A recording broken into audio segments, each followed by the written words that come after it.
Welcome, welcome, welcome everybody to another edition of Hot Program. I am your host with the most, all the way from the East Coast, and now a man who wonders if we have proof that there is no God and that farts often sound funny but smell bad. A man who needs no introduction. How you doing today? Uh, I'm in shock. Pocket Locker. Hot program audience. Joe Biden drops out. Yeah, he did. He did. He dropped out. We have What? been predicting this. Been predicting it. Not surprised. I didn't think he'd let go. I didn't think he'd let go. I hoped he would. Again, his legacy being to leave office before the end of his term, making Kamala the first female president. Like that's his gift to America. And he makes history, she makes history. Well, yeah. So that's definitely what people are hoping for.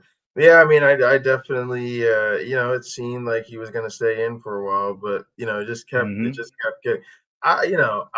My thing is, I'm just glad it's that part of it is over because, to be honest, I think Mhm. it was getting to be quite divisive. I don't know. It's just like people, I don't know. People were like basically not okay with like even having the conversation. It's like people were mad at people just for saying, "Hey, a lot of people are calling on Biden to step down." Um, Mhm. so I'm just kind of glad that whole thing is over. Um, Yeah. yeah, PC. Now all the negatives that were Biden's can be imposed on Trump. They won't do that, of course. Um, but that's what they should do. That is indeed what they should do. I'm good. Um, Go ahead. No, I'm gonna try to pull up Hot Program on my computer, so I can see the Uh, comment section and participate there as well. Let me put your name in there. Hot 86. Maybe it comes up that way. all right. But So very interesting. yeah, no, it's definitely interesting. I think a lot of people get in line. It doesn't even. I'd be surprised even if they did an open convention. I think it's just gonna be probably Kamala, and then she'll probably select the vice president. Um, they'll It's probably Gavin announce that at Newsom. some point. You think It'll be so? Gavin Newsom. Oh, absolutely. Because Gavin Newsom probably can out argue most people on the planet. He presents well. He's handsome. He's been a governor. He loves politics. I think that'll be It'll be the interesting. combo. I think it'll be like Bashir or Shapiro or somebody like that. It's they all are in the same position, but there are certain people. There are certain people.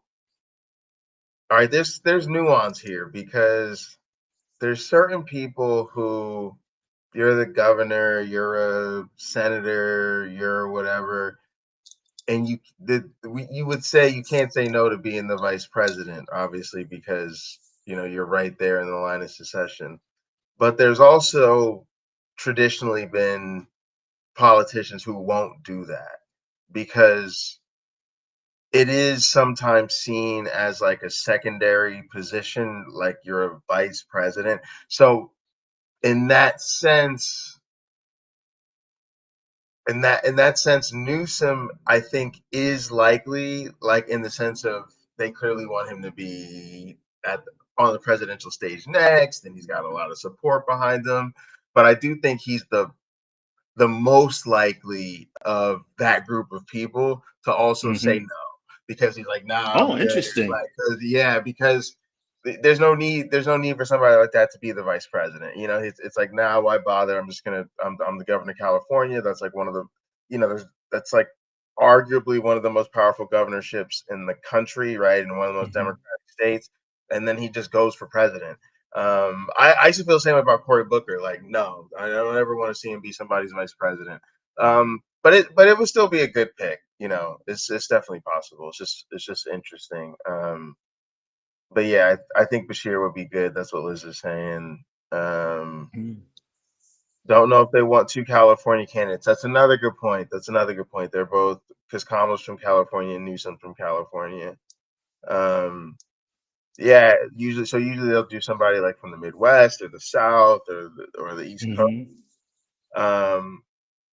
Well, I had wanted, you'll remember, Pocket Locker, I had wanted Elizabeth Warren to be her vice president. Oh, Elizabeth Warren would be good. Also, I wouldn't rule out New Jersey's governor, Phil Murphy, because he's terming out, and a lot of people think he's good. So it'll be interesting. Also, what they do demographically and all this type of stuff. Kamala, Michelle Obama would be. Yeah, they can't get Michelle off the bench, and I can't blame her. If I'm Michelle Obama, I'm not. Honestly, I wouldn't want to be president. I think that's a little harder than I want to work, and I think no, and it's a tough job. I think be a tough Obama job. feels the same way, right? Like Michelle Obama don't want to work that hard right now. Like, it's a lot. Hey, Lena. Hello. Lena's saying Pritzker. Pritzker. Man, it's a lot. So I don't know who that is. Do y'all think they'll announce before the convention, or do you think they'll do something? My thought is they'll probably try to announce before the convention. That way, it's they can be unified going in, and it's all a big thing. It's a good idea. It's a good idea. Yeah. Also, you don't need all these weeks of speculation. So we'll Very see. true. Very true. All right. So today's topic is we're going to be talking about. Also, y'all do all the YouTube stuff. Please like the video, subscribe to the channel, subscribe to our channels. Also, check out not Skeptic Haven. Listen to me. Go to Michael Beverly's channel, and there's a link in the description for the debate I did yesterday with Michael Behe. And then my one black friend was also on Michael Beverly's channel last week, I believe. So check out Mike Beverly's channel and check out both of those streams. All right. So we're gonna be talking about atheists going to church, and this is a topic that I have very mixed feelings about. I have strong mixed feelings. So be prepared for that. But look, I'm gonna go ahead and we're gonna be watching respond to a clip from Truth Wanted, which is a call-in show. So I'll go ahead and play like the first part of the call or whatever, and we'll get him. But at least this will set us up. Oh, I thought I clicked the talk button, but apparently, there we go. Hi, habeas corpus. How you doing? Hi, Kelly. Hi, Scott. They got the name wrong. It's habeas porpoise. Habeas porpoise. Okay. That makes sense. That makes a lot more sense. It doesn't make any sense to me, but hey, nice to talk to you guys. Some months ago, I guess this may be 6 or 8 months ago, I called one of the Sunday shows to say... Trees, I appreciate it. Trees said you smoke that ass, Jay. Trees, I wasn't playing with him. I really wasn't. When you go into a debate type situation, I'm trying to knock him out or choke him out, and it's the referee's job to pull me off of him. But yeah, no, I appreciate that. Lena said I tried to go to church, it didn't end well. We did a members only stream about that, Lena. That was a little bit ago. That was so much fun. Just hear the stuff that they were saying. But then, yeah, you did your whole thing. Let's not talk about that, right? We'll wait till we're on the other side of some things. Rejoining my church of origin, a very liberal, progressive church, Disciples of Christ, very vanilla, very progressive, very LGBT, welcoming. And they were happy to have me as an atheist. I told them up front, I'm a humanist, I'm an atheist, I'm a skeptic. They're like, come on in, come on in. And I did it for 3 reasons. Community, because I grew up with these people. I live in a town of 11,000 people, so I knew most of the people one way or another in the church. I did it for community as a nexus to do community good, distributing food, clothing, helping people when they need it, and an opportunity to learn and to teach.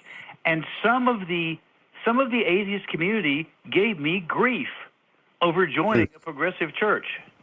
All right. So a couple of things to note up front. Like, he told them up front, okay, he was honest on the way in, and then mentions these sort of 3 reasons: community, the opportunity to do good, and then the opportunity to learn and to teach.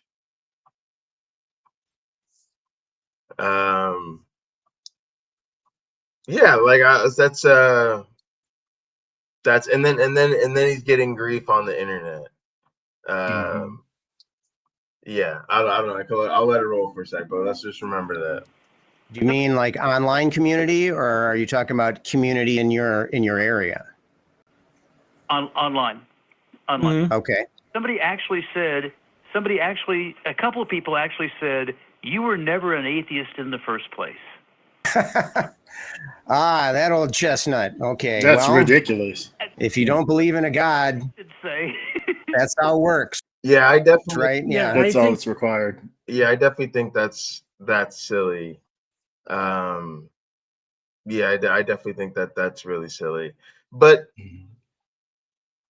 yeah. No, I think I want to wholly set that aside. I don't even think that that's like a good faith critique. Like, I don't even think that that's like, if someone's telling you they're an atheist, they're an atheist, you know, and if you don't agree with their idea about going to church or whatever, that's fine, but certainly doesn't make them not an atheist. Where I guess we could just jump into it, but like, so I find these reasons very interesting. I do want you to hear some more of what he says. He says some more interesting stuff. But I just really think it's important people hold on to those 3 reasons he mentioned: community, the opportunity to like do good stuff, and then the opportunity to learn and to teach. Yeah, go ahead. Well, no, I think all these things are wonderful. Why close yourself off to if you can find a very large room full of exciting, wonderful people to spend your time with and enjoy, do that. That's absolutely a positive thing to do. The community aspect that the church provides, I mean, it can be, if you're not in a gossipy sort of setting, it can be absolutely wonderful with things like picnics, or you all go bowling together and stuff like that, or to, you know, some local amusement park, what have you. All those, that's wonderful. The giving aspect, the fact that if there's a church that, like my neighbor's church, they do community outreach and they prepare meals for people, you know, to give to the homeless and other people who need them. That sort of thing's absolutely wonderful. My wife has wanted to go volunteer, you know, to help out with that sort of thing, but she's a Christian. And I told her, if you want me to come along with you, I'll come right along with you and help. You know, I don't have an issue with any of that. Making a difference, I think that's almost all of us. We want to share our lives because we know we matter, and helping other people realize that they matter too can be a very fulfilling thing. And sometimes when you're not doing so well, helping someone else get that feeling ignites that in you. So I say to the caller, habeas corpus, I think you got a good idea here. And if he can't create an organization of his own, right? Because that might be hard, and he can't find one that isn't a church, then I think those believers at the church should be happy to have him. I mean, yeah. So I would mostly I've agreed with most of that. But yeah, I'm starting to have some mixed feelings. I want to I'm gonna let them get into it. I realize we can kind of go through a little bit more of the call and then just like jump in and discuss it. So I'll reserve some of that. Sure. I think there tends to be, and we've all heard that about the angry atheists, and most of them tend to be online. And I think maybe these are the people you're experiencing. And I don't agree with them. I'll be honest with you. I think everybody should be free to do whatever they feel like doing. If you feel that's the best outlet for you to live that life that you choose and to do those things that you want to do, I don't have a problem with you doing it, especially if you're not going there to believe, but to do those things. And anytime you're doing good for your community, I don't care who you're doing it with or what avenues you're doing it through, you're doing a good thing. So I'm behind you 100%. You said people were giving you a hard time. Are they giving you a hard time because of what you are specifically doing, or are they saying that you are harming the atheist community or atheist effort, or what exactly were they giving you a hard time about? I mean, are they saying that you're vibe I get? The vibe I get is that I'm a traitor to the cause. Okay. By joining a church, I'm compromising. You know what? I raise a lot of interesting questions at that church. Think of me as the... All right, so PC said, I'm not with it. I'm not trying to sit there and listen without pushing back, but that's just me. Yeah, that's the other side of this, PC. And I think that's kind of why, like I said, I have mixed opinions about this, but that's exactly where I think this is going. But look, let's listen to this because this part is really interesting here, where he's talking about the questions he asked. As a secret agent church, you know what? I raise a lot of interesting questions at that church. Think of me as a secret agent, as the mole who's saying, was it really was there really a global flood? Not that those people even believe that, but it's a wonderful community. I've made a lot of friends up there, and I can't fathom why atheists would care. A lot of people said, couldn't you find community and public service and yada yada somewhere else? I have looked. I've joined political groups. I've looked a number of groups. I have not found anything that compares to this group of people. Okay. So it's a personal connection then. It's not, I mean, so you go and you participate in the religious rituals and the hymn singing, and do you take communion? I do take communion. I can always use a cracker and a little tiny bit of why wouldn't I? Okay. Okay, so all right, so let's get into a little bit of this. I think so this is where I think the other side of this comes into me. So I'll just lay a couple things out there. One, I think, okay, if you're there for, first off, these three things: community, the opportunity to like do good things in the community or the world or whatever, and an opportunity to teach and to learn, covers a lot of ground. But if that's going to be what it's about, then to me, like, okay, then focus on that. But what it really sounds like to sometimes, and you'll see sort of a bravado or almost a defensiveness coming in, and I get that. It seems more about personal, like, oh no, I like these people, they make me feel good. I've looked, and I tried to make friends elsewhere, but I couldn't find anybody as nice as these people, and so I think that that's a little superficial. First off, I think a person like this, in a sense, may be closeted in a sort of dependence on Christian community. Like I wouldn't even be surprised if I don't think they're not an atheist, but I wouldn't be surprised if they stop identifying as an atheist at some point, because it's just a little bit, you're buying into it. It's a cult. this is what cults do. And I do this myself. So for those that don't know, I participate in a number of churches as an atheist. I'm a worship musician. I'm a musician, and so playing at churches was just gig. Like a lot of musicians, especially live an area where there's not a lot of live music and stuff like that. Like playing in church is pretty much one of the only gigs you're gonna get. But so that's where I come from, and so I did a lot of this myself, and that's why I have mixed emotions about it. Like, and because I can identify with that feeling of, oh, I really like the sense of community that I get here. Oh, look at all the good things these people are doing out there in the neighborhood, and I can be a part of that.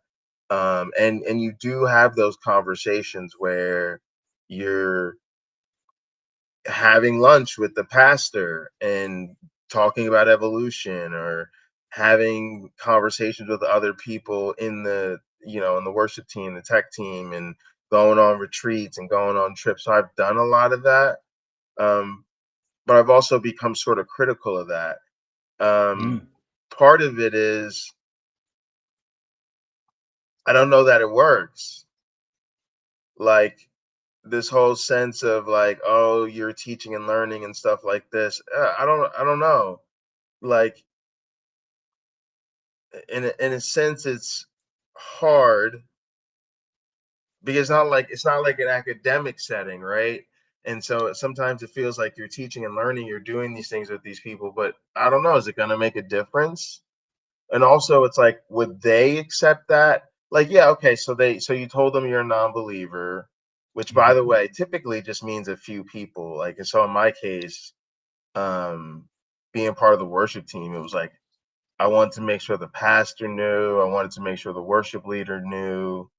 There were some people who maybe came to know as friends or as I got to know them, but it's not like they got up there on the microphone in front of the whole church in service and said, "Oh, hey, we have somebody new in our congregation and they're an atheist." Maybe they did, but that's unheard of, right? That literally during COVID, something similar to that happened. A woman that I was dating, she wanted to know, like, hey, would you be willing to go to church online with me? I'm like, look, if we end up in a long-term relationship, I promise you this, I'll go to church 2 Sundays a month minimum if you want to, and if the month has 5 Sundays in it, I'll go a third one.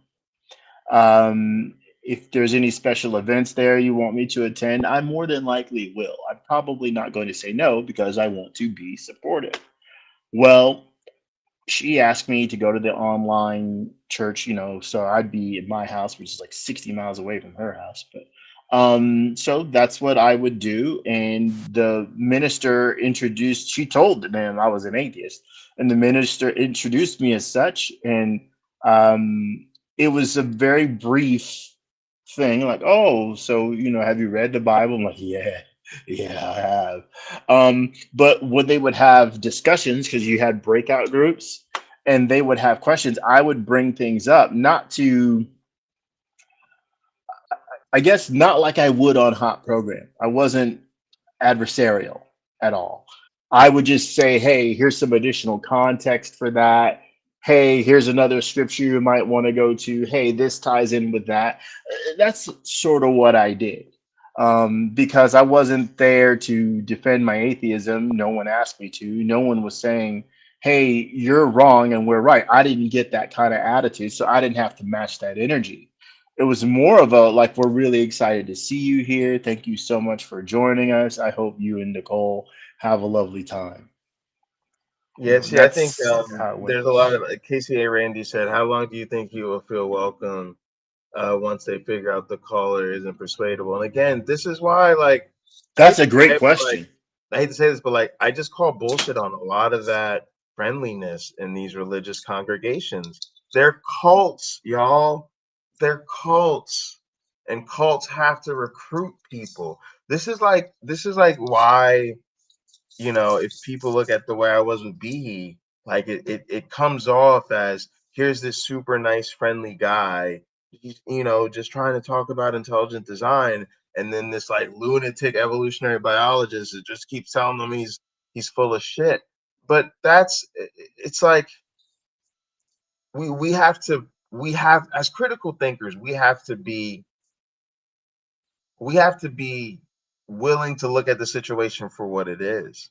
I'm not going to treat you like I'm so, and again, I'm not saying you're rude, you be rude to the people, or you go in and you like are angry at them or for something, but you internally, at least me internally, I'm not going to be like, oh my God, these are the most lovely people, because that's how cults work, and that's how the recruitment works. Like you don't ever think that about your psychologist, right? People are very well aware that, like, yeah, when I'm and the hour 30 or 60 minutes I spend in front of the shrink, they make me feel like they're such a great friend, and they're so concerned about my life, and everything that matters to me matters to them. But you realize when they punch out or they leave the office, like, they don't, I'm just a client. They don't think about me like that's their job, right? It's the same thing like a salesperson.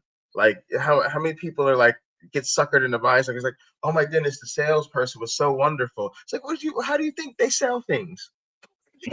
um, so it's just one of those things. So I do agree with Randy, or I think I take Randy's question, like, once being all friendly and stuff like that up front is part of the sales pitch, and it's also part of their mythology. Like, part of their mythology is like, you can be a non-believer, you can be an outsider, you come in, you experience what they experience, you hear the word, you do the thing, and that transforms you into a believer. And so I do think, naively in some sense, a lot of them are welcoming because they're filled with that expectation of conversion. But if you sort of, as a really well-grounded non-believer, understand that that's not really possible, it does become different. And I'll tell you from experience, it strains relationships, both directions, because we can be friends, we can love each other and all of that, but it gets frustrating. We go out to lunch twice a month, every month, and there's literally nothing you can bring up that I find even compelling to consider your faith.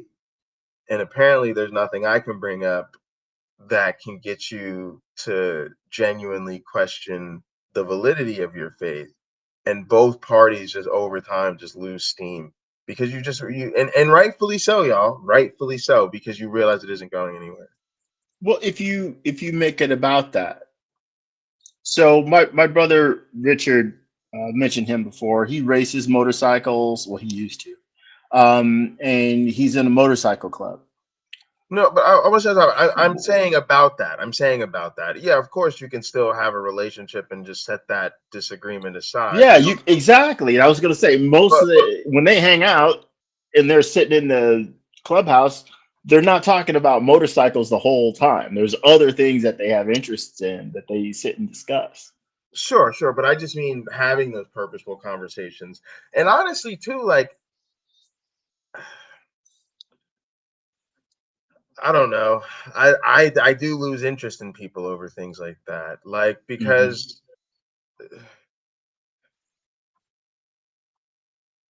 I think that's part of the arrogance of Christianity. I think that's part of the arrogance of religious people. I do think they should change their mind, and I don't think it's reasonable for them, when they get confronted with the people that credibly, don't believe, and it just doesn't mean anything to them. Like, in a sense, I hate to sound too emotional, but like, in a sense, it hurts my feelings, because it's like, yo, I'm a former believer, and I'm telling you this is a bunch of bullshit, and like, that doesn't move you. So like, how good of friends are we really? Like, it's like, because it's like, it's I feel like in their head, they're still always making it about something else, and so it gets to be hard. And I do think, yeah, you could set it aside and have a relationship based on other stuff. But I actually, again, I think that's problematic, because, like, that's one of the things that happens in, I don't want to, let's say, I want to say abusive relationships, or at least somewhere on that scale of relationships with messed up power dynamics. Like, because it's like agree to disagree. People say that a lot. Well, I'm one of those people. who does that benefit though? It only benefits the people that are wrong, right? And honestly, I also think of other people who do that, it speaks to a lot of privilege, because it's like, why are you? It's just, and I know that's where a lot of where you're coming from is where most of the people I think in the chat and the community are coming from. Where I'm coming from, I think, is like weirdo land, but it's just stuff that I think about, and I realize that so much of what we do, even so much of the way we socialize, even as non-believers, I feel really just benefits them, and I'm Mhm. trying to figure out what that really looks like. And for me, at least right now, it looks like a lot of really uncomfortable pushback. Um, because again, like, and people see it differently. So a lot of people just see it as, oh, you're part of a religion and I'm not religious, or you're part of a group that I'm not a part of, or we think differently about these ideas. For me, being honest, it's more like, seriously, you're in a you're in an organization that I think is really bad. But beyond that, you've made that thing central to your identity. Made it your whole personality, we would say it a lot of times. And Mhm. then further, you're in a cult. And so it's like, I don't know. But yeah, so I think since I have like those stronger feelings about it, it's harder for me to just agree to disagree, or set it aside. And that's kind of ties back into this call, because I think that's where I think a lot of people's criticism is like, you are endorsing the group. It's very hard, like when you go, if you go in Sunday morning, you get up on the stage where the pastor's looking or whatever, and you take a picture out of the congregation. It doesn't come with labels, who are the true Mhm. believers and who are not the true believers. um so you're just one of the crowd.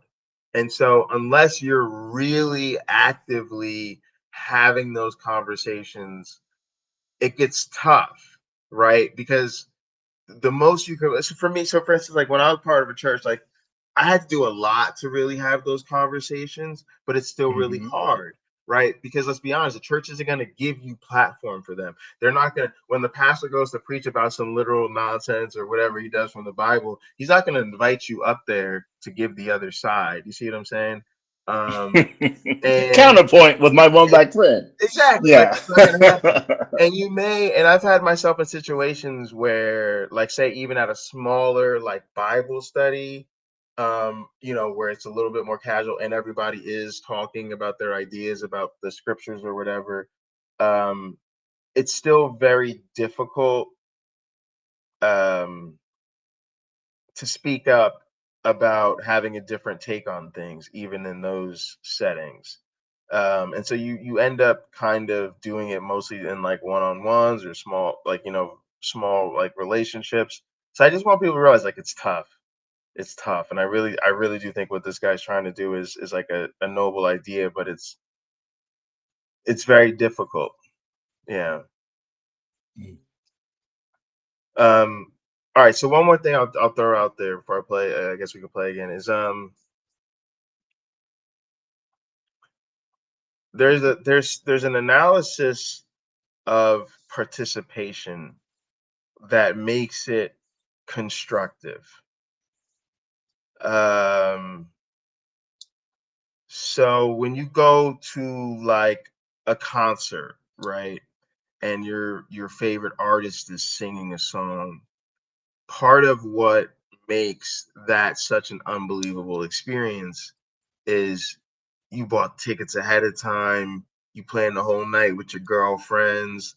Y'all got dressed to the hilt. You went out to a super fancy nice dinner. Then you went to the concert. There's just dozens of thousands of people around you who are all interested in the same artist. Y'all are singing every word to every song.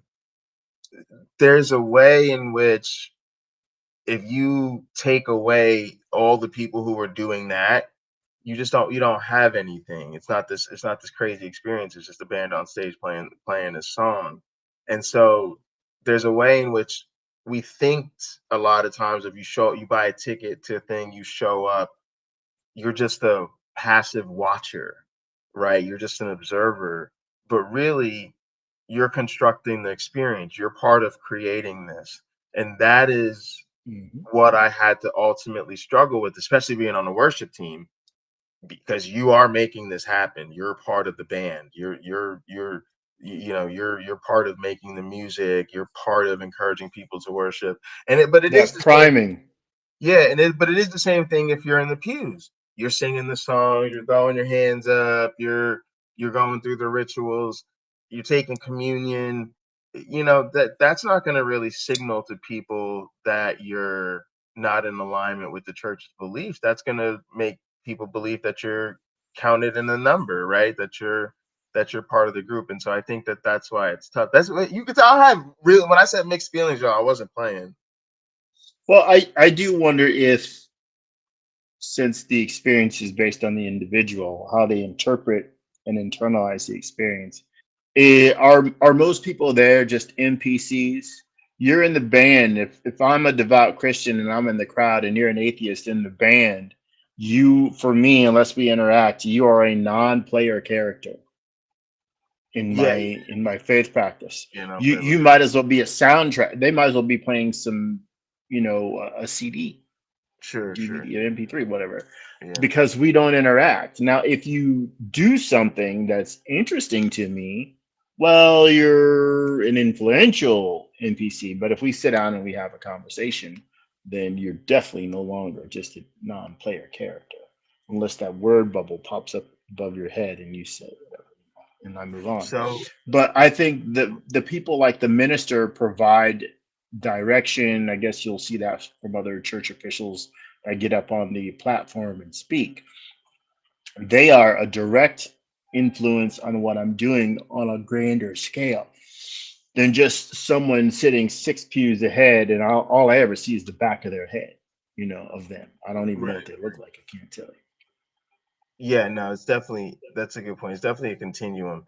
So Sarah, what's up, Sarah? Said I empathize with people in areas where almost all group socialization is church based. That has to be a mind screw, but you end up enabling a system where that's the only option.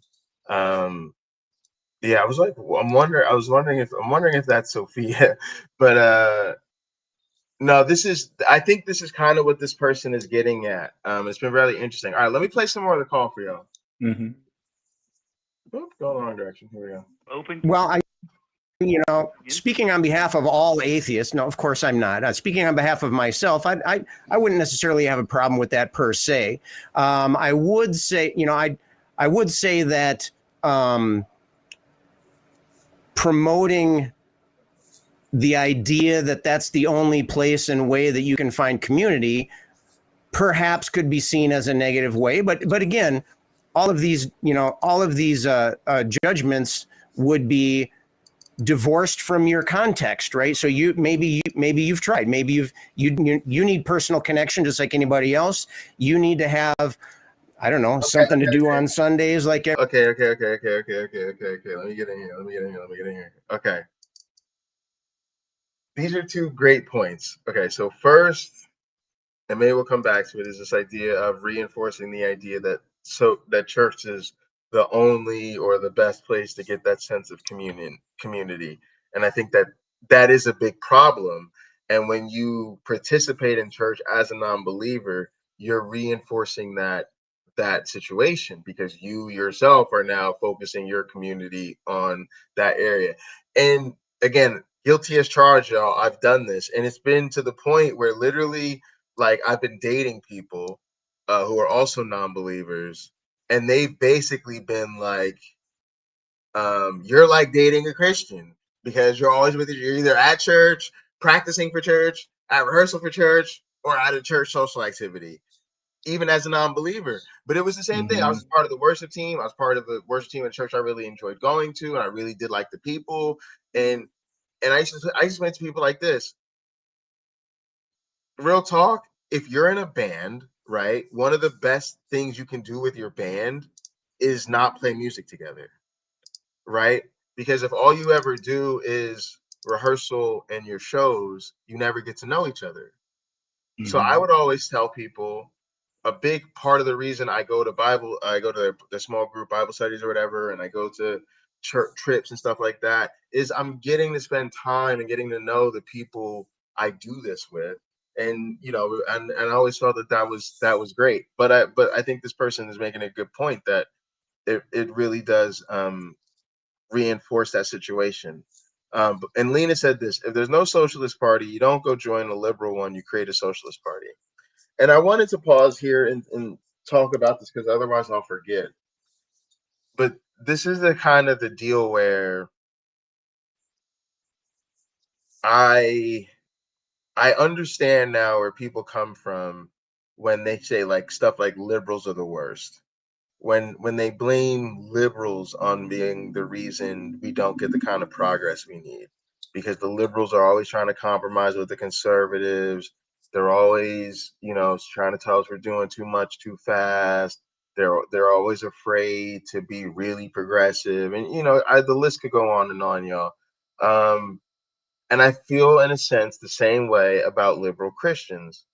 I recognize, like a lot of people do, somebody being a liberal Christian in many ways is better for me, in my opinion, than them being a conservative Christian.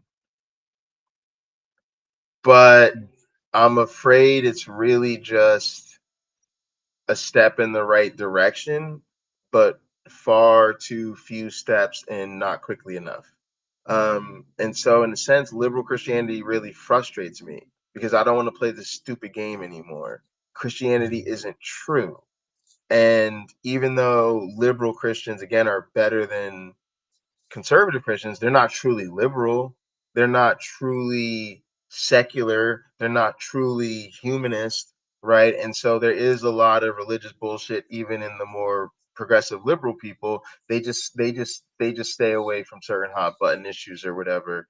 And so that is another concern here, is that when you're an atheist or a non-believer and you're attending and participating in churches, even ones that you consider to be liberal or more progressive, again, you're reinforcing the idea that liberal Christianity is what we need, and what the real solution is to make Christianity better, rather than no sort of truthfulness and adult integrity would require us to recognize that it's not true, and then seek to build community based on secular stuff. But Well, yeah, go ahead. well, secular stuff, let's be honest, is more fun. If you want to be a community builder within any organization, a company, um, a church, a band, as you say, spend time not playing music. Bowling, I would argue, is way more fun than ice skating or Bible study, in my opinion, right? I'm very interested in the Bible. I'd still rather do many other activities with a group than just sitting around listening to lectures on biblical studies. It's just better. And that's why these youth groups go places for Right. churches. They say a prayer before they eat or before they leave. They say a prayer before everybody goes home. But the activity wasn't having a Bible under their nose the entire time as they all devoutly read the Word of God. It isn't that. Right. I often look. We can agree. Like we must agree that since statistically so few Christians in the United States have actually read the Bible, it isn't the focus. And it's never going to be, unless Project 2025 has some section where you're forced to read the Bible. You're forced to be able to recite so much of it and blah, blah, blah, blah, blah. Unless it becomes that. And even then, if you want to put a bad taste in people's mouth, that's exactly what you do. You force it on them.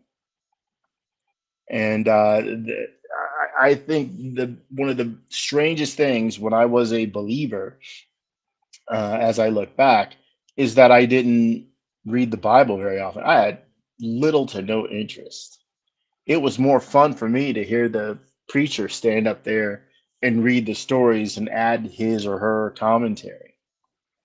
That was entertaining. I It think wasn't for a lot of entertaining. believers, there's a deep down insecurity about it. There's a yeah, there I don't know how to, I don't know what the right words are, but I think they have a feeling of being intimidated by the book. I And it's not like I don't think it's quite like, I wouldn't say like, oh, they know it's not true, so they're not reading it, right? But maybe there's a lot in there that's uncomfortable to read, or a lot that's in there certainly, that they don't understand, or they wouldn't really certainly. know how to explain.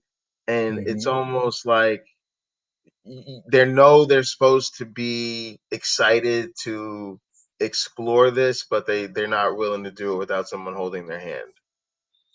I can remember Pocket Locker sitting in church as a kid. I must have been 10 years old, hearing this older woman, like 50s, whatever, say, she doesn't read Revelation in the Bible, the book of Revelation. She won't read it. Evidently, if I remember right, her point was that it was a little frightening to her. But the rest of it, she was completely fine with. And I noticed as I got older and I was asked to read the Bible, I wouldn't want to read Revelation because I'm thinking, well, I don't know what's in there now, other than, I guess there's some pretty scary stuff, and I don't want to be scared. As an adult and an atheist, probably the most interesting, second or third most interesting book in the Bible is, in my opinion, Revelation. It's fascinating. But because I used to be a writer, and if I wasn't, believe me, it wouldn't be fascinating to me. But to see how it was built upon previously existing ideas is fascinating to me. Certain little nuances about it, I'm trying to suss them out. Like, wait a minute, why would they write this? And who is this person here? And what does this signify? It's become fascinating. And if I could go back in a time machine and say to that woman, hey, you shouldn't have any problem reading that book. It's fascinating. But obviously you can't do I that. think it should be required. All right, let's roll some tape. Required reading? Yeah. Matter of fact, and I just decided this as I was listening to you. Really? But yeah, no, but more like on the church side of things. Like you should not, like churches should not accept anyone saying they're actually a Christian unless they've read the entire Bible. And like Oh, churches should be very serious about that. They should be like, there's not, like, no, we're not. Like you can visit it, you can be a guest, but you cannot be considered a member of this church. And we do not consider you truly born again until you read the Bible. They can't, because I think you're just supposed to say, I accept Jesus into my heart or whatever, and that's how you get saved. But that's as it's far as it's going, yeah. so much better if you had to read the book first. I So accept Jesus into my heart, but he can go no further. yeah, I'll tell you. You know what the Bible is? I'm gonna tell you what the Bible is. The Bible is, I agree to terms and conditions. Right? Nobody reads The that. EULA, it's the EULA. Nobody. Yeah, Yeah, just nobody reads exactly. Nobody reads that stuff. You just check the box. Come on, let's go. Let's check the box. I'm trying to go to heaven, man. I got time for all this nonsense. That's what the Bible is. Thanks for well dropping that said. gather link, PC. Appreciate y'all. Appreciate y'all. So Everyone else. And the fact that you decide to do that in itself, I don't think is necessarily quote unquote, sabotaging or betraying of the atheist cause. I will say there's going to be assholes in any group pretty much. And there's plenty of asshole atheists out there too, that are going to give you shit for doing things that you enjoy. If you don't believe in a God, then you're an atheist. That's the bottom line there. If you like singing songs and you like sitting in a pew and you like taking your cracker and your grape juice, then, there are worse things that you could be doing. Personally, I wouldn't necessarily judge somebody just for doing that. We all have our own situations, and we all try to be human and deal with things and interact with people and have meaningful experiences in our life. And so if you're looking for some sort of support or some sort of backup, I mean, I suppose we could provide that for you here. I mean, I think, both of us, we feel that, you're not being a bad atheist by any stretch of the imagination. However, but I can see how it could be seen as promoting religious belief. If you're saying that a church is the only place that you can find community, clearly that's not the case. We're demonstrating that as we speak right now. You're communing with other atheists, and we're not promoting any irrational beliefs. And so, It's the best. It's the best place for me. It's a mile for you to have face-to-face contact. This church is super into food, and I love to cook. So there's a lot of food sharing going on here, and that's great. Mm-hmm. Great for me too.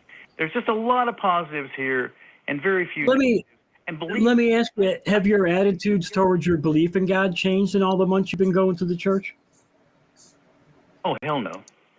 And that's what I thought. That's what I was expecting to hear. Right, and that's why I don't understand why. So there's a couple follow-up questions I have. So again, y'all, you mentioned 3 things up front, but when you really get into it, it's a me thing. And I find the same thing as Christians. That's why I said it wouldn't surprise me if he became a Christian, because when you listen to Christians, when you actually ask Christians any sort of challenge to their faith, they're going to fall back on what it does for them, how it makes them feel, what it does in their life, because that's ultimately why they're there. I'm not saying that they're being dishonest when they do that.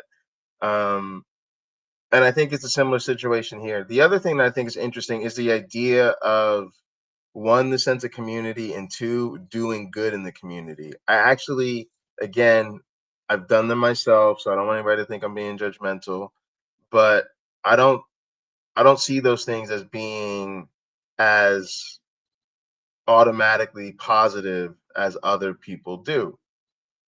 So, a couple things. Again, I think this is how cults work, and I think Christianity is a cult. So I don't credit them for giving people this incredible sense of community. Actually, I think that's a bad thing. I think that's an obstacle to people figuring out the truth.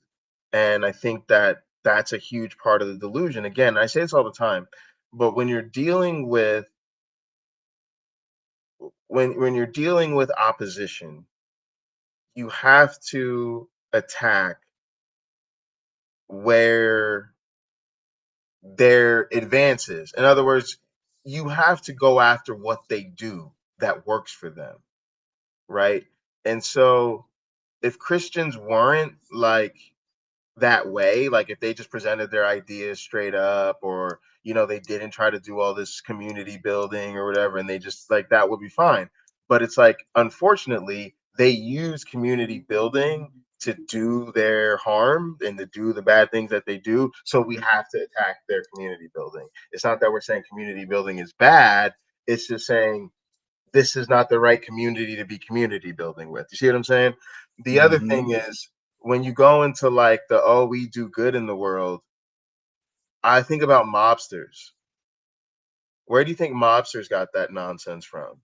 Right? The idea that they could just crime all the time, but give away some turkeys around Thanksgiving, give away some toys during Christmas time, give away backpacks with school supplies before kids go back to school, and get people to look the other way. Who else does this? Corrupt politicians. Who else does this? Corporations trying to whitewash their monopolies and crimes, right? Like, and that's how I see the church. So when you're like, oh, I love this church because it's giving out backpacks and it has a soup kitchen and it hosts AA meetings and all this stuff. Like, again, y'all, I'm not trying to be a hypocrite. I've been a part of churches that do that, and even as a non-believer, I felt good about all the things that the church was doing out in the neighborhood and stuff like that. But this is the critique of it, and I understand it now. I've been thinking about it more, and I see where people are coming from, right? It's like you're part of a bad, or they think you're part of a bad organization. They think you're part of a corrupt organization. They think you're part of an organization that at minimum is looking to lie to people with very severe consequences. And they're saying, hey, you helping them manipulate people like this is not a good thing. And yeah, I just think you got to think through it, right? And really, that's this, like any other situation in life where somebody is asking you to be a part of something that sounds good or offering you something that seems really good. You have to do your due diligence to figure out what you're really going to be purchasing or what you're really going to be a part of. Yeah. You're betraying atheism. And honestly, I don't even know how you can betray atheism. That just seems like a weird concept to me to begin with, right? You didn't have to sign the contract? No, I did. Well, I'm not an atheist. I'm an atheist. Oh, right. Okay, that's it. Right. Okay. That's why. Yeah. We'll send you one in the mail. Okay. Let me ask you this, Porpoise. How would you feel, and I'm just playing devil's Lena, what do you mean by new age atheist? advocate here. How would you feel if at some point you found out that somebody became a theist because of your participation in the social activities at this church? I would say that is entirely up to them. I have no control over good answer. I'm going to speak my piece, and if they can take it however they want it. Let me tell you something else. This church does some interesting stuff. For the summer, we're doing Wednesday movie night. We get together and watch a largely secular, usually secular movie. Once a month, we get together for what's called beer and Bible study, where we go over to somebody's house and drink beer and talk shit about the Bible. So I'm happy. I can see the flyers. I can see the flyers now. We're meeting at Dan's house to discuss the book of Daniel, talk shit about the Bible. The beer that night will be whatever's local brewery. Okay. Yeah. So again, like you're hearing the me though too, right? Like I love going to bowling night. But it's about him. It makes sense. It's about his enjoyment. Yes. And again, like, good on the church, because that is I think churches that are doing that type of stuff are attracting more people. And it ties back to what Triceratops has said earlier, which is there's a lot of places where the church is sort of the only or the easiest way to get community, right? Especially because, like, the older you get, it's just hard to meet people, y'all. I meet people primarily online, socially, romantically, job offers, like everything in my life is 2024. I'm online, right? So I'm not just out in the streets meeting people. I could go to a bar or club, but I'm not really a big drinker like that. And a lot of times also, hey, I'm not I'm not as young as I once was, right? So there's a lot of ways, depending on where you're at, your age and stage of life, just other factors that you have going on. How easy is it to find people that you share hobbies with and things like that.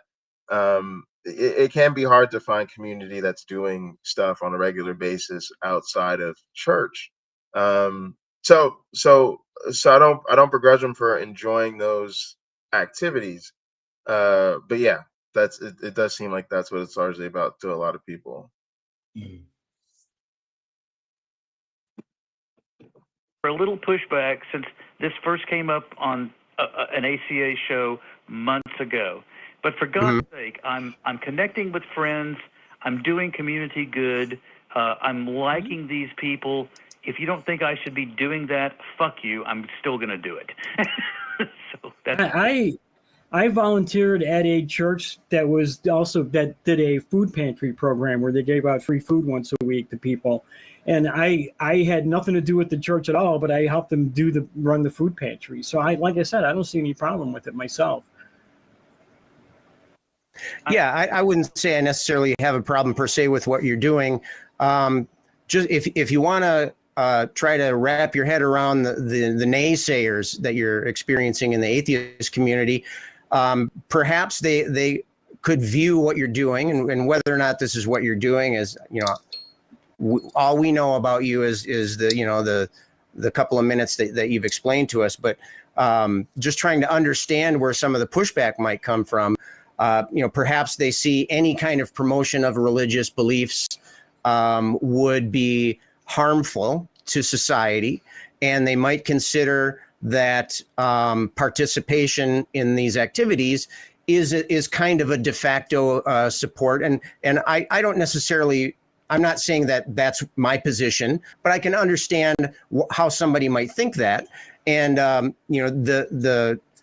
the feedback that you're getting from these online atheists, remember, they might not understand your context, but then you also don't understand their context too. Mm-hmm. And so they might be sore about something or touchy about something, or maybe somebody was just calling them, a fake atheist or a traitor to the cause and that kind of thing. And so there could be many, many different reasons why you might be hearing that kind of thing. And so I would encourage you to, first of all, not take it personally. Mm-hmm. If people that don't know you are criticizing you, then, okay, fine. That's what you think. That's okay. I think that if you're doing, if you're taking care of yourself, doing what's good for you, and I think if you're conscientious and trying to make a positive, if one person accuses you of supporting religion and saying that, lending credence to some of their beliefs, you could flip the script and say the same thing that you said to us at the beginning. You kind of see it as a way of like almost like you're a mole, kind of, right? Maybe you are influencing other atheists to maybe reconsider their position, but who's to say you're not also encouraging theists to reconsider their position as well? I think we lost them. Did we lose? Yes. Did we lose our caller? Okay. Porpoise, if you want to try calling back and connect back up with us, we can, or we can. All right. So I think this is all super interesting. And yeah, like, what do you think about that? Like, what do you think about, you can sort of be in there with that mole type thing, or, you're maybe de facto reinforcing their stuff? I think either way is fine. I don't know that anybody. Well, the reason why, because I don't know how, if you grow to love those people in that congregation, have dear friends there, I think ultimately the conversations about religion go away. Except for when they want your take. Like, let's give, for instance, I'm sort of corresponding with someone on Instagram about this, who wondered why I think the biblical God kills people for his glory, to glorify himself. Why? Or what were some scriptures about that? So I sent him some. And that person now has to consider what I said. I didn't say other people shouldn't believe it. I didn't say other people shouldn't believe the Bible. I didn't say it has no value. I didn't say that. Those weren't my thoughts. But now here's somebody willing to investigate an alternative viewpoint. I do think once a friendship develops, those moments where you're being questioned about what you believe go away, because it's not the focus. As I mentioned, when I was deconstructing or working my way out of religion, I went to church 2 years after I became an atheist. 2 more years, because I was in a non-denominational church It was one of those like New Thought, Ancient Wisdom kind of things. They talked about God and Jesus and Buddha and this person and that person. Um, so that made it easier because it was sort of standing in a museum of religions and the thoughts about them and the people who sort of believed in the fluffy God, as I've spoken about before. The fluffy God is the God that would never harm anybody, the God that is very loving and nurturing and wants to help you out of your bad situation. That's the fluffy God. The fluffy God was very much, in his element at that church, if you will, because the people, be there 30 minutes, an hour after church, hanging out in the parking lot, talking. That was so common to see hundreds of people doing this. Not everybody went to their car. You stood around, you talked to the people you were happy to see. Sometimes there were celebrities there. Like I saw Shaka Khan there, Christina Applegate, and a bunch of other people. So it was interesting from that respect too. But again, my dearest friends from that church, we didn't talk about what the ministers spent like an hour or so talking about for more than a minute or two.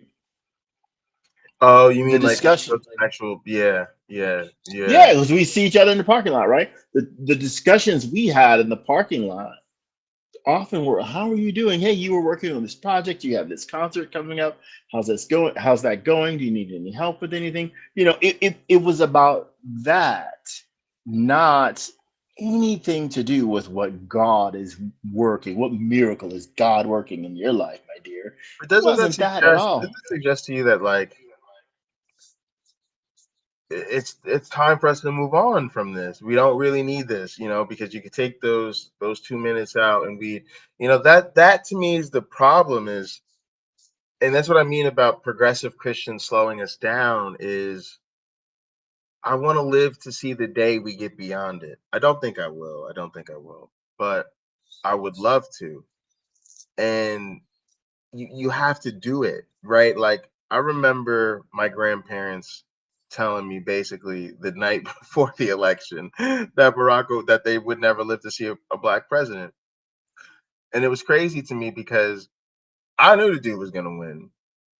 And Hmm.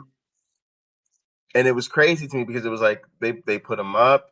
He's beating the other guy in most of the polls. He's clearly, in my opinion, but he's better than the Republican candidate. And they were getting ready to vote for him. So literally, as they were getting ready to vote for him, they still didn't believe it would happen. And I think Hmm. a similar thing can happen with religion. Like if we would just have the audacity, if we would just be brave enough, bold enough to tell people, I just don't believe in this nonsense, and hold to that, and not try to be mean to them or forceful, but just to be real with them. And I do think we could do it, but it's so much harder when the people who should be able to see better, who are decent people, who are usually like educated, and a lot of them are well off. They're not. It's not like they're in that sort of desperation that so many people are in when they turn to faith, and they just don't. And then I think that becomes, and I do think it becomes a problem because I think we're just playing a shell game with churches instead of getting people out of religion. It's just like, oh, was this church over here too extreme? Well, we've got this, LGBTQ friendly church over here. Yeah. So, and again, not that I don't want the church to be, accepting. Um, I just don't think it's true. And so that's hard for me. But I'm in a different place. So I wanted to highlight this comment from, oh, where did it go?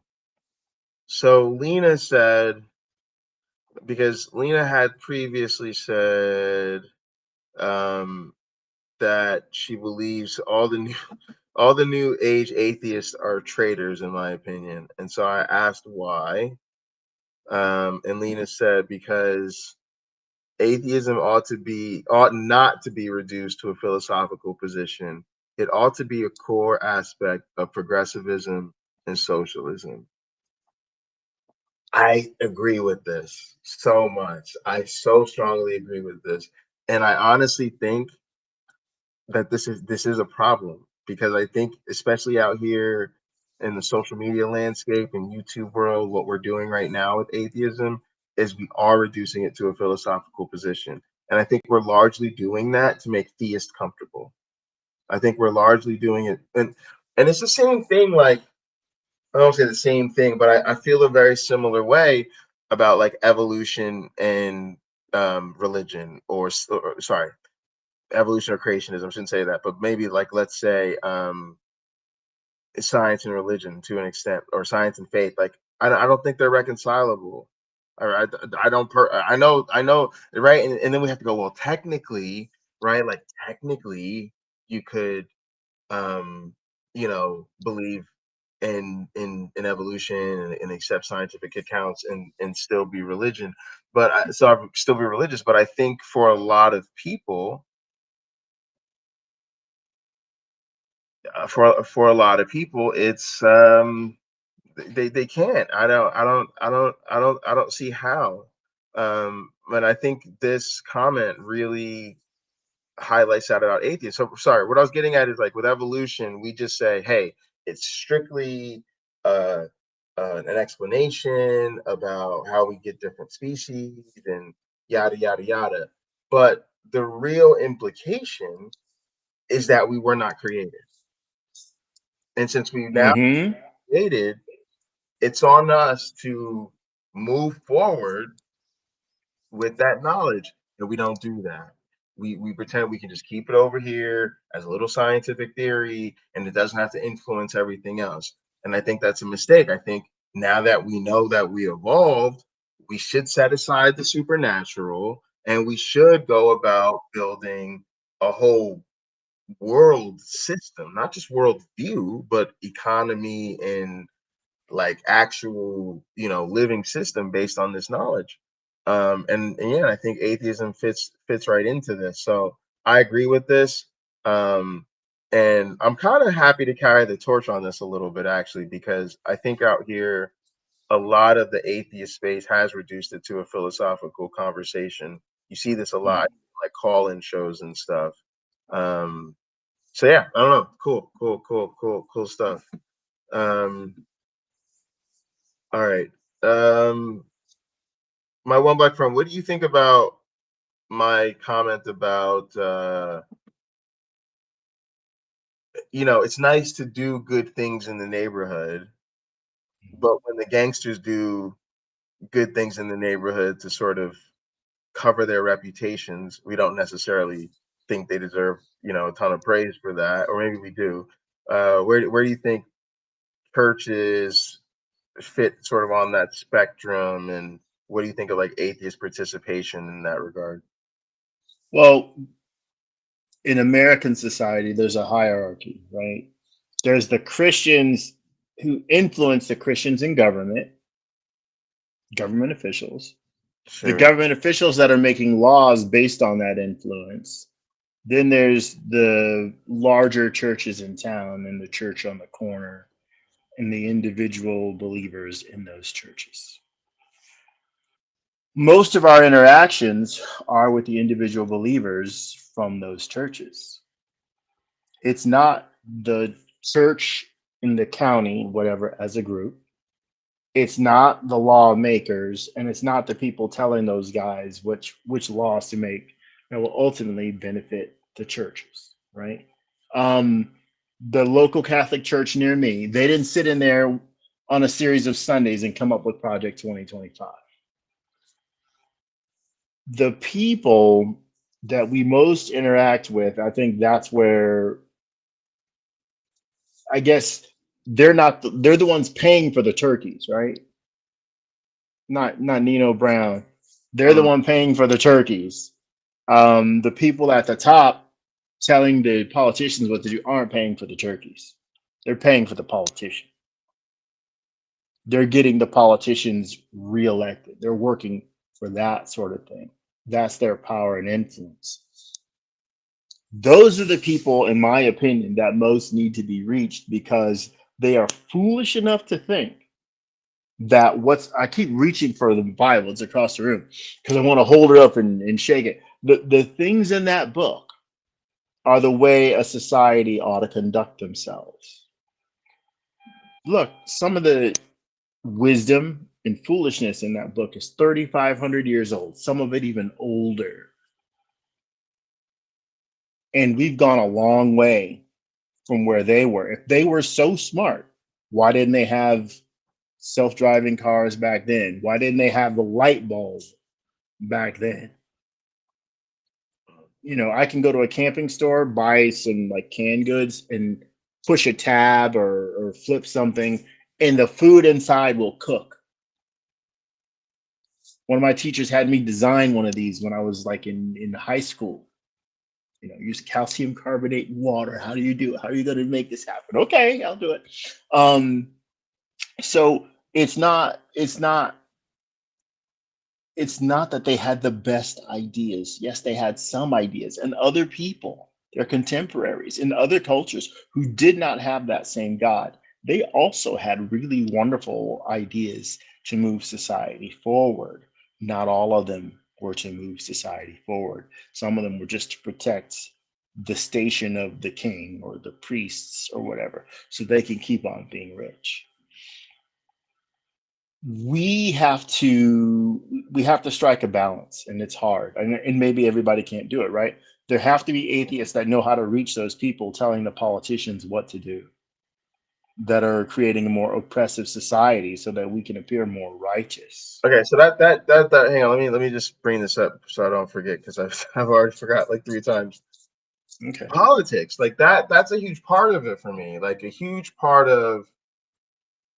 And again, I feel very differently. There's a lot of different stuff. Okay, so for instance, I feel differently about you being an atheist and being participating in a church stealth, like in other words, they don't know or nobody knows, than I do about you participating in a church and you're out about it and people do know. I also feel differently, and I know this sounds like a cop out, but I do feel differently about people who gig at a church, because there's a long tradition of musicians playing in churches but they're non-believers, people helping with the tech and stuff like that are non-believers. But most people like that, paid or unpaid, those are just gigs and they're just trying to gig and get experience. And I'm not saying that people can't object to that. I certainly can understand somebody objecting to that, but I'm just saying I feel differently about people because they're different to me. They're different categories. But the politics of it is important. Like, part of what frustrates me, even like I was saying, like my family or the Christians that I know, who are definitely, it's a problem with liberals, so to speak. That's exactly how I see it. Is they are unwittingly, I think, empowering conservatives and loonies by continuing to go along with this God and it not being true. And so that's a thing that didn't quite come up in the podcast. In other words, the idea that not necessarily just like that maybe it's partially like that the consequence of that tacit endorsement thing.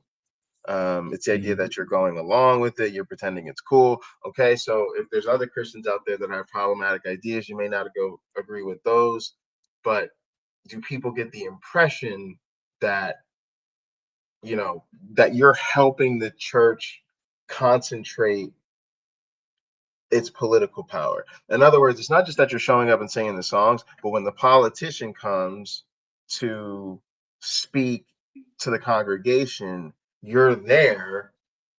And even by being there, you are reinforcing the idea that this is where politicians should go when they want to reach a community. Does that make sense? So, yeah, I just think that that's kind of something that people could consider consequential. Yeah. Liberals are way too friendly with fascists. Yeah, it's well, Who said that? Lena. Lena.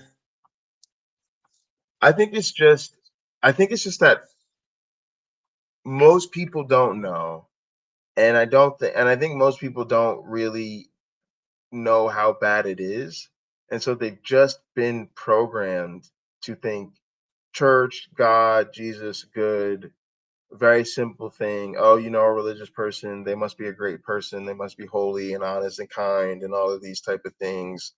And they just, number one, they haven't realized it's all fake. Like, It's pro wrestling. yeah, like Mhm. you see this all the time, like people of clergy just being in positions of power over people who I think would be probably more qualified. But if you consider the theological accomplishments to be on par, that's how you end up in a situation like that. Um, but yeah, it's just, and so there is a sort of deference. I mean, think about even like the way we see men of the cloth in public. They're usually, a lot of times they're wearing something very different that sets them out, and people treat them with a certain amount of deference and respect. A lot of times we use their honorific titles, yes, your holiness, and all of this type of stuff. So I think people have been conditioned that they have to be friendly with these people. But yeah, I don't think you should be. And that is a lot of where I was coming from with Michael Behe. Now, to be honest with y'all, I'm gonna be real quick with this, but like a lot of times, y'all, I think, first off, I think a lot of that talk about, oh, why are you so emotional and da da da. To be honest with you, I think a lot of that stuff is very prejudiced. um, when you look at who is told that they're being too emotional and what they actually have to do to be considered to be too emotional, just it'll speak volumes to you if you actually look into that. Also, like, too emotional, like, I was prepared, I was kicked back, I was laughing, and he when he needed to say something, I let him say something until he said something that was totally nonsense, and I would just respond to it. Like, it's crazy. Like, you could literally just be like, I wasn't raging, I wasn't pounding my fist, I wasn't throwing things, I wasn't yelling. I was just like, yeah, no, I got this asshole. I'm not gonna let him go. So it's just always interesting to me to like that people are more likely to treat certain people like they're out of control, and who are they likely to say that about? So yeah, just think about that. But also, yeah, it's like when someone's a because I originally tied it to Lena's comment about being too friendly with fascists. Like, why would I be nice to this person? This is a person that's lied about my field, lies about my colleagues, is probably going to lie about my work once he gets a hold of it. Is lying, has admitted under oath certain things, and then now is trying to backtrack those and be disingenuous, as asserting that they're basically being asserting conspiracies. Like, no, like, these are trash people, and it's very weird to me that the cultural pressure is to be friendly to frauds. We don't.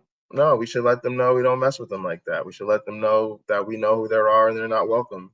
Um, so yeah, it's that's just kind of my take on these things. My one black friend, what do you think overall about atheists going to church?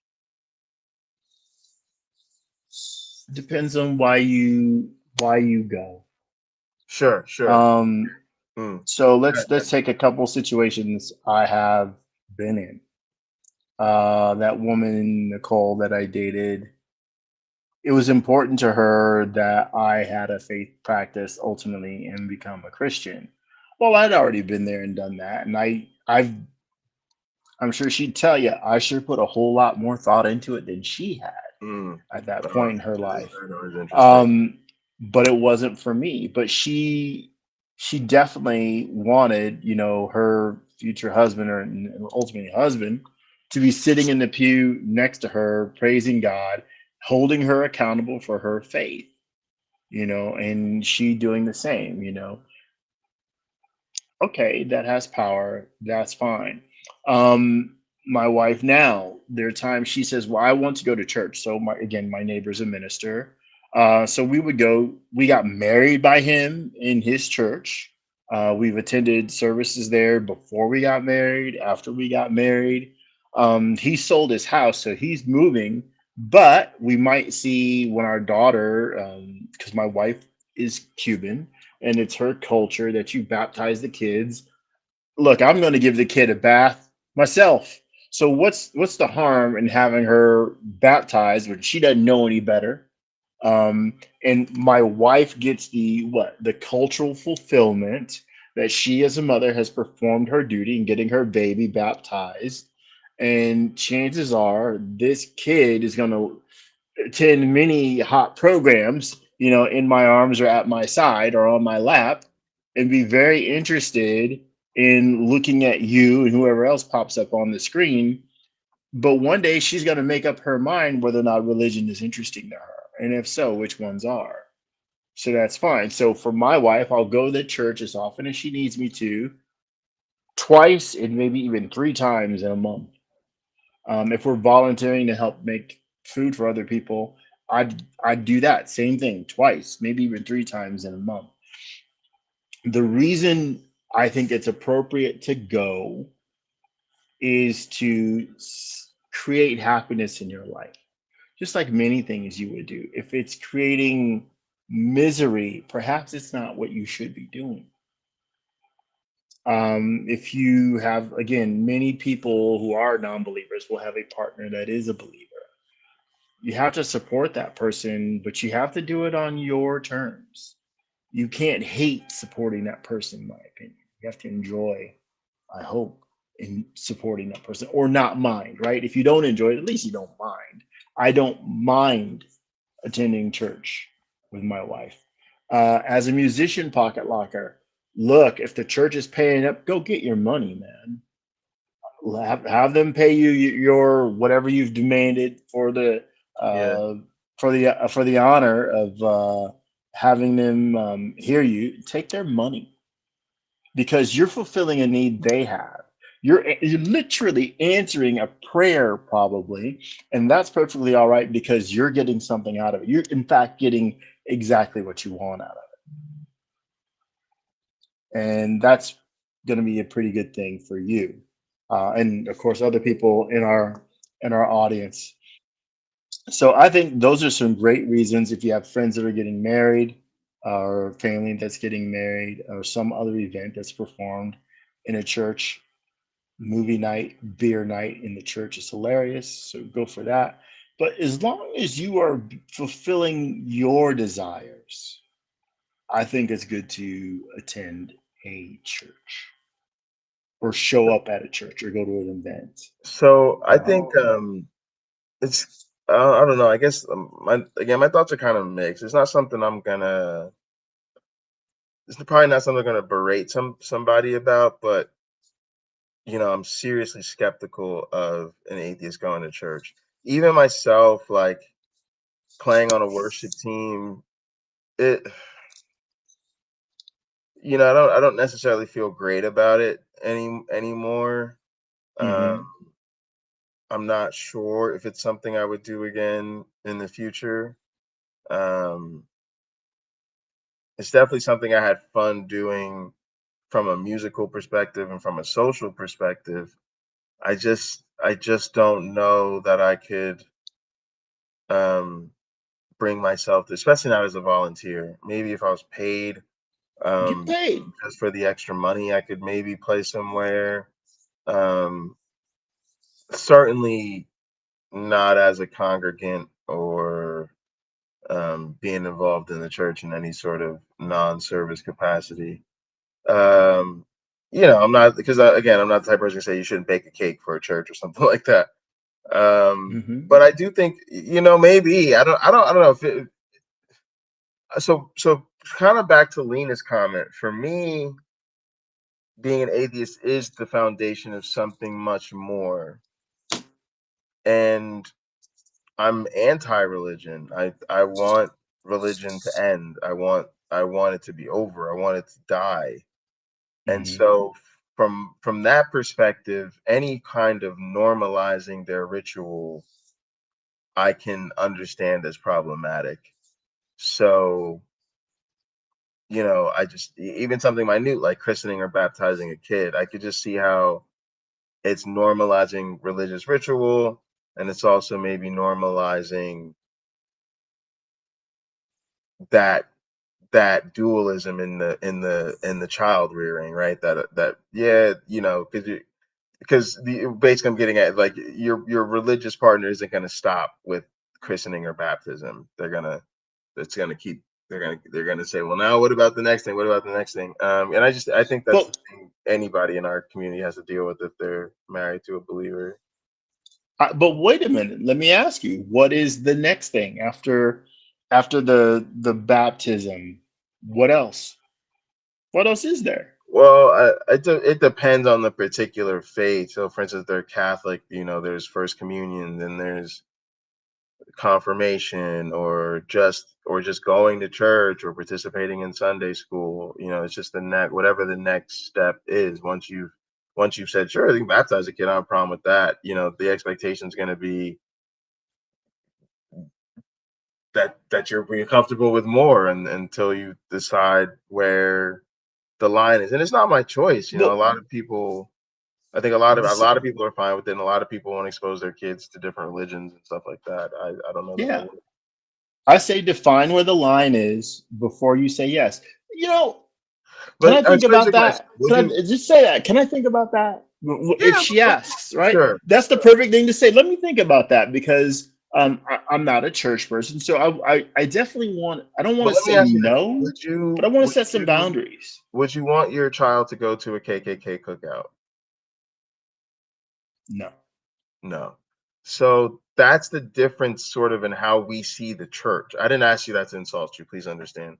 No, I no, said that's fine. because you see the church as like, I just don't believe in that anymore, kind of that philosophical. Whereas I see the church as like bad, like it's bad. Like, I'll be Right. honest with I have the more you. anthropological view, like this is fascinating. Yeah, You yeah. have the view like this is Burn it, awful. burn it down. Yeah, just burn it all down.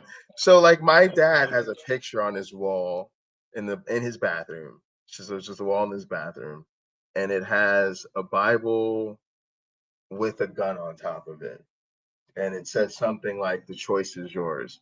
Now, I don't think my dad's religious. I don't think my dad goes to church. He'll say God once in a blue moon, but I could tell he just, he's like me. He doesn't really trust people that want to be in ministry. So I don't think my dad's religious, but that image is basically suggesting that, you either do you become religious and do Bible, or you become a gangster and do hard stuff, and you end up dead or in jail, right?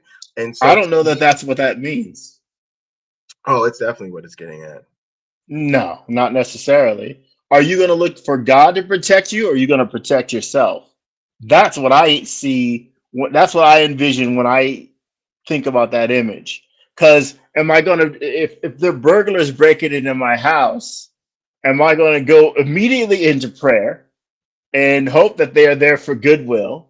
Or am I going to hope that my wife has been practicing at the gun range and these will be her first kills? It's real simple for me. I'm rooting for my wife, not Jesus. If It's Jesus was interested, he could get his black ass out here and get those guys out of my house. it's something like this. Like, it isn't in Oh, color. money! I'll It's take in money. color, but it's something like this. And I hate it, just because to me it's presenting this dichotomy. Even the way you present it, like trust and faith or whatever, it's presenting this dichotomy that the Bible is clearly the good choice, the Bible is the good way to go, and doing the other leads to trouble. I would take that off as well. Matter of fact, Mm. if we ever have a serious conversation, I'll be like, I hate that thing, please take it off your wall. Because to me, so that's what I'm saying. Like, I'm not just, don't christen your baby if you're my co-host. I'm like, literally want my dad to take a picture off his wall. Like, when I moved into my place, there was like a little prayer thing. That can't, no, it's got to go. Like, I'm not tolerant of any religious propaganda anymore. Hmm. But no, I think that's what people have to kind of decide for themselves, right? Yeah. Daryl Davis. Okay, so Daryl Davis is an interesting example. So Doorknob had asked, what was the name of the bridge builder that went to a KKK cookout? Really amazing guy. I forgot. Daryl Davis. Okay, so like this is what I mean, y'all. When you mature and you grow, like change is what you should expect. When I first saw Daryl Davis TED Talk, I was hooked. I've seen his TED Talk a couple times and other interviews with him, and I was like gung ho. Matter of fact, when I first started interacting in this community, I was really on that Daryl Davis tip. That's why I was super excited when I found this community, because people here actually talk to Christians and non-believers and people that think different politically, or they engage with their ideas. I thought all that was super cool. Now I can't stand Daryl Davis. Because I've just sort of, I don't want to say can't stand. I shouldn't say that. My perspective has changed, and so my understanding of what he does has changed. I don't have any personal animosity towards him, but I don't think that in this time that we're living in, this idea that it's our responsibility as oppressed people to set aside all of the harmful things that have been done to us, so that we can build a bridge to people that have hated us in hopes that they'll stop hating us. I get what he's doing, and every KKK robe you can collect and put in a locker, kudos to you. I'm happy. I'm really, no, and I mean that sincerely. Like, I mean, like that's results, right? People leaving the Klan, like that result speaks for itself. It's just the message. I don't like the message that it sends. And it took me hearing other Black people criticize him to be like, oh, okay, I get where they're coming from. And I feel the same way largely about religion. This part of the reason, y'all, this is a great comment. It's so I'm glad you brought this up, Doorknob. It's part of the reason I don't like progressive Christian. It's part of the reason I don't want to see an LGBTQ friendly church. It's your responsibility as the adult to do what is right. It is not my responsibility to like tell you to not be a bigot.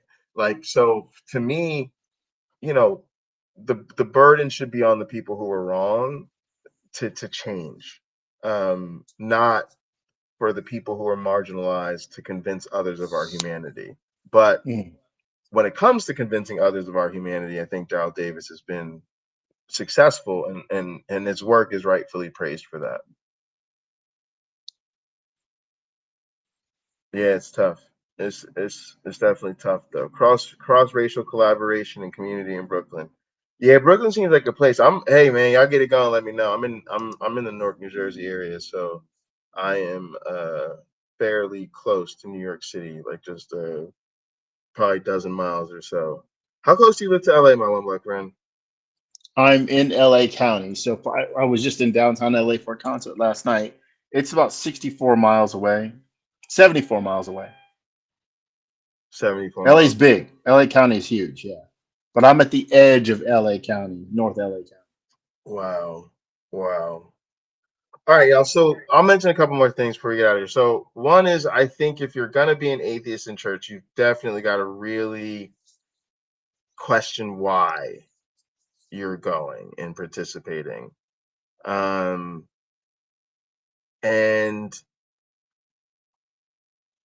if it's gonna be other things, then you have to make sure you're doing those other things. Here's what I think is a problem. And I didn't hear all of this from that guy, but I think he's definitely in the zone where he's maybe possible of this. This could be possible if he's not paying attention. You can justify it to others. I'm building community, I'm learning and teaching, I'm doing good works with the church out in the community, da da da da. That all sounds very nice, but what are you actually are doing and getting out of the church? And at least from what we heard, which is just a call-in show, so I don't know what the man's life is. It was a lot of what they get out of it, and you didn't hear a lot of community building or great things they were doing out in the neighborhood, or even a lot of teaching and learning. It was like, oh, we bowl and we drink beer and talk shit about the Bible or ask questions or whatever. And it takes, to me, a little bit more than that, and you do want to do that balance. So I remember like when I was participating in church, part of it was also those things. It was like, okay, community building, I do that. Okay. Teaching and learning, you know, doing good stuff in the community. So when they did stuff, I did it. You know, if that's going to be the case, right, then you want to make sure you're doing it. And also you got to be prepared for the criticism. If you're passing out backpacks in the neighborhood on behalf of the church and somebody says, hey, I think the church is an organization that's not true and covers up harmful behavior, and you're helping them do PR and marketing, like, you're going to have to deal with that, because that's what's going on. And if it's the teaching and learning thing, you want to make sure you're doing that. So are you actually having conversations with people from that congregation? Are you challenging them? Are you letting them know where you're at? Because it's going to be the balance, right? If you're doing a ton of that stuff and then you just go to church on Sunday and sing some songs, we're probably cool with that. But if you just go to church and sing some songs, and then aside from that, you just hang out and go to social events and watch the game and drink beer and play Monopoly, people are probably not going to be very impressed with that effort. So I think there's definitely like a balancing act that was there. Yes, and it was like he wanted their approval. So this was the other thing I was gonna get at is I feel like this happens a lot, which is really a person who doesn't want to walk away from the social associations with religious people, and then sort of scoffs and looks down their nose at atheists. In other words, the position is like, I can still spend time with these Christians and I'm better than you because I'm able to play golf with my Christian buddies, go on trips and roast marshmallows with my Christian buddies. No, we've had people in our community that are like this. And our Yes. response has always been, yeah, it's like that because you don't challenge them. It's like that because you're not serious about all the harmful things that are being done in the name of the church, and you're not confronting them on it. So, don't come at us with how well you get along with the cult, because it may not be saying to us what you think it says. It's sort of like when Joe Biden, who's no longer our nominee here. Oh no, sorry, not Joe Biden. Yes, it was Joe Biden. When he came out and said something about he had higher approval rating in Israel. Well, who gives a damn? Yeah. And also, what does that say? Israel's the enemy. Most people probably think that you're a Zionist. And think about what it says when you say, oh, they love me over in Israel, right? And I You're think not that, in Israel. and we hear that. Well, that's what we hear a lot from these super Yeah. Christian friendly atheists. Is oh, my Christian friends love me. They think I'm wonderful. Yeah, because you're not making them at all in any way, shape, or form uncomfortable about their Uncomfortable. Christian. Yeah. Mm-hmm. And again, I'm not saying your obligation is to make your Christian friends uncomfortable. Let's be clear about that. If you just want to kick it and shoot hoops with your Christian buddies, please, by all means, do. But don't then turn around to the atheist community who may criticize it and then act like you're doing all this great, work, when really it's just you like hanging out with Christians, you like going to church. Don't come act like you're better than the rest of us because you're doing those things. So yeah, that's kind of my take on it. Yeah, the virtue signaling, Crystal, the virtue signaling. How do you think this will play out in your, so where are you at? Like, so you would probably, I guess we should have made another category for like spouses and stuff, right? Like if you go to church with a partner. Well, again, she doesn't ask to go that much because she's had a bad experiences back in Cuba. Sure. She's had only good experiences here, but she's had like 5 of them. I think we've gone 3 or 4, maybe 5 times. That's it. So as far as I'm concerned, let's say we move to another state or something, which we plan on doing at some point, and she wants to establish a church community there because maybe there's a place where they speak Spanish and she can attend a service in Spanish and she's more comfortable with that. I mean, we have that here, but Just, go where our friends are. I'm gonna still that 2 weeks a month and a 4 Sunday month, I'll be there if she wants me to. I don't have an issue with that because I'm going to support her. There's nothing I can give to Jesus, right? I still am a mythicist. I still do not think he ever existed. Does she So know for this? me, she knows that. Oh yeah. Does she And just think you're wrong about these things, or like how have those conversations gone? well, she just has she says, well, obviously I have a different point of view. She believes Jesus is real. She believes in the Afro-Cuban and practices the Afro-Cuban religion. That's not even just regular Christianity. It's not even regular Catholicism. It's been enhanced with like African stuff from back in the motherland.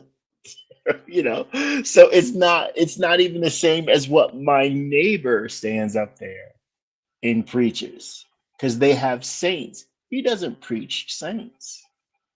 It's just Protestant Christianity, non-denominational Christianity.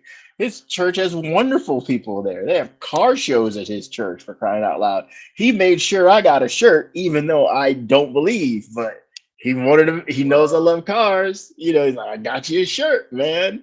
For Christmas, I got him a nativity, like one of those inflatable nativities.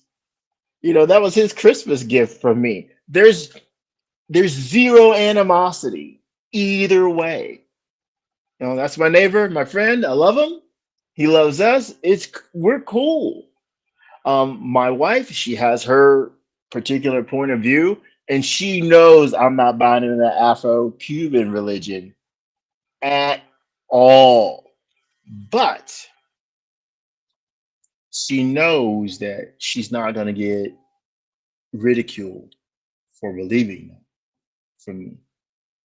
I let her have it because she lets me have my atheism, right? I'm going to have it anyway. She's going to have it anyway. So the best thing I can do is be on board for her enjoying that. When it comes to the rites of passage, I think that's something, oddly enough, missing in American culture. Not specifically baptism, but I think we need more milestones for our youth. They need to cross more milestones to feel like they've accomplished something. Tribal cultures nailed that. Like, they have that really good. And they believe a lot of things I wouldn't believe either. But as our daughter is growing, my wife and I have already had discussions about what our approach to her religious education will be. She said, you can teach her about religion. And I said, oh, yes, I'll be happy to. But we'll do that cafeteria style. Let's go to a Buddhist temple. Now, chances are she's going to make friends. Now I have a choice. Either we can keep going back to whatever, the Sikh temple, the Buddhist temple, a mosque, a local church, or what have you, where she made those friends, or we can get phone numbers of the parents and we can do activities that have nothing to do with the religious organization, and the kids go too. So we parents get something out of it, the kids get something out of it, and I don't get preached to. Because that's not what I want. Yeah. So do you just like I guess Lena was asking, like, do you just avoid the you guys, something that you don't talk about a lot, like getting into the arguments and stuff? My wife loves looking at me. So I'm typing on my phone feverishly. She goes, are you on Facebook or Instagram because she figures I'm having an argument with a religious person. And I often do. And I say, yes, I am. And I'll show her, and she'll tell me whether she agrees or disagrees with what I'm saying, or agrees or disagrees with the person I'm arguing with. And she said to me something I had to think about seriously. She goes, are you bullying this specific person? Are you bullying them? I took great offense to that. But I also had to look at it from her perspective. If I'm challenging the nonsense that this person is spewing out pretty much 5, 6, 7 times a week, am I a bully? Or do I just simply want people to believe true things and not lies? I simply want people to believe See, true that would have things triggered and me, not because lies. you get a Christian who like believes in hell or whatever, and they're asking, are you bullying somebody? And it's just very. I honestly see faith as like an irreconcilable difference. I don't think I could date a religious person. I remember when I first made that decision, it was very difficult, and then I was seeing somebody, and I tried for a long time, and ultimately the rejection and just not being able to get on the same page about that, I think, is a big deal. So I think maybe it's me, but yeah, I think that would No, be hard. I think that'd be hard. no, that woman I mentioned earlier, who I met my wife not long after I stopped seeing her. Um, she was spectacular. What a wonderful person. But she needed someone who loved Jesus. And she knew from the discussion she and I had, I didn't even think Jesus was real. The what made it hard for her was I didn't stop. Simply, I don't think Jesus was real. I could hold up that Bible and start pointing stuff out. This is a reason why I don't. Here's another one. Here's another. I could just go through them. I could justify my disbelief, which is what? It is a threat to her being able to hold on to her unblemished belief in biblical things, in Jesus. Wow. Right? Because I'm coming with receipts. And it's in the same book she has. I'm not bringing out something new. I'm not taking the Apocrypha and going, you see here in this book your Bible doesn't contain, with my 1864 King James that's that thick and has hymns in it too. In the Apocrypha, it has it in there, but the people who made your Bible didn't have the balls to admit to this other stuff that it existed, but mine does. It's not about that. She wanted someone she can sit with and hold hands or kneel next to and pray. And if the kids got sick, let's pray about it and get some Tylenol or whatever. If she got sick or I got sick, let's pray about it, right? That she needed that to be integrated into her love relationship. I gotta respect that that's a boundary, because for me, I don't need that prayer business. I don't. People do. Not all people. Some people. And she was one of those people. For you, Pocket Locker, I want to encourage you not to date a woman with No, a religion of any kind. No religion whatsoever, because you don't want to hurt her with your challenges, even the challenges to other people, right? If you could yeah, restrain yeah, yourself from ever commenting on her faith, you would never stop commenting on other people's faith, because that's part of who you are at the moment. And I bet you in 50 years, that's still going to be part of who you are. yeah, You're, yeah, you're a scientist, yeah, right? yeah, yeah. That's, can't How handle did it. you come to show me your evidence? How did you come to this conclusion? What was your process? Can I replicate that process? Well, look, when I try to replicate that process, it fails early on. So I don't know why you keep believing this. And that's going to get harder and harder for her to hear. Probably. It's unlikely for most women to stand up and say, you know what, Pocket Locker, you were right. It's such horse crap. It is. And now the relationship is a happier one That because would you both have more money and more time. Yeah, and that's the hard part for me. Is it'd be hard for me to to live with somebody who didn't look at it sincerely in that regard and come to that conclusion. So that would be, it would be really tough. Oh, Really. and Pocket Locker, I'm telling you, I'm currently in the preview stage, right? Because our daughter is not born. But once she's born, is my wife's mind going to change? Because I am no less an atheist. If my our little girl goes to Sunday school. What'd you learn in Sunday school today, my dear? And she starts to tell me about Noah's Ark and Adam and Eve in the garden and all that stuff. And she knows I'm going to smile at her. What do you think of that? What's your take on that? And she might ask me, even though I'll be fascinated by her thoughts, she might ask me. And I'm going to be honest with her. No, honey, that's not anything I believe. You know why? Because snakes don't talk. You know why I don't believe there was a worldwide flood? Because there's no geographical or geological evidence to support that. People have qualified people have checked, right? People who specialize in the field, people who would be very interested to discover that don't work for Ken Ham. They've looked into it. It's just a fable. But what can we learn? And I could say to my daughter, what can we learn from that fable? Just like Alice in Wonderland, it's a fable. I could read her Aesop's fable. What can we learn from these stories? There's great value in that. I don't dismiss that. But you don't dismiss it either. You just want people to understand it's a story. Yeah, and you know, someone made it up. It's like a relationship, you know. I think if you're in an abusive relationship, sometimes you leave, or you know, you're in a company. Let's say you're in a company that mistreats you. Sometimes you leave.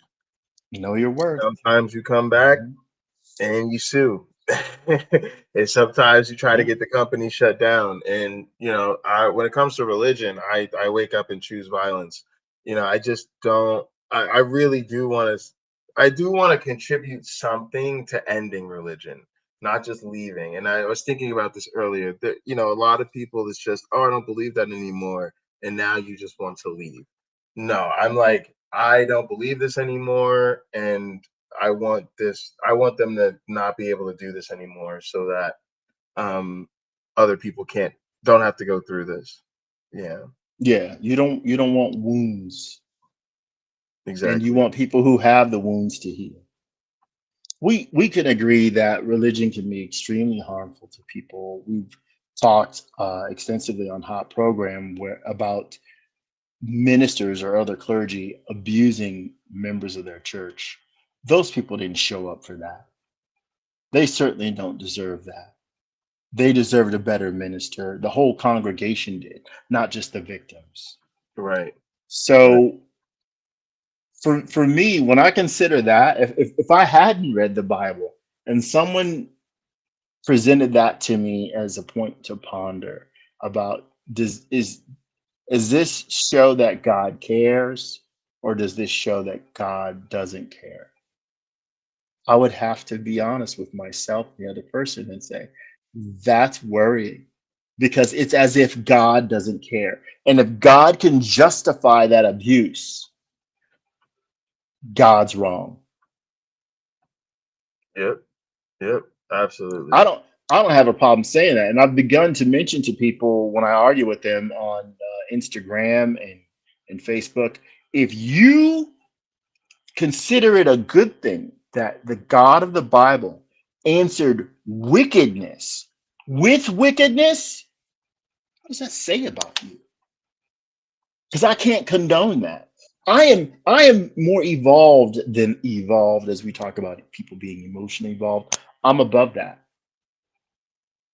I'm beyond that. If I'm all powerful, it doesn't mean I need that. I need to use my power to abuse others or cause suffering. I would think I'm more responsible for realizing I should never